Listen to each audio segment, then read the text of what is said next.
राजा बान्हो कमर में कर धनिया कि हमर जवानिया ताजा रही। राजा बान्हो कमर में कर धनिया कि हमर जवानिया ताजा रही।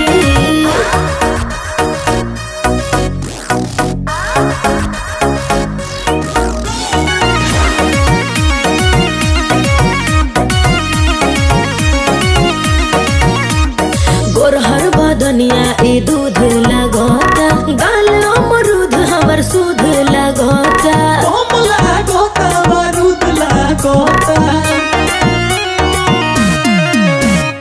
ऊपर से नीचे ले खोआ बड़ू, कहे सब दिल के पोहा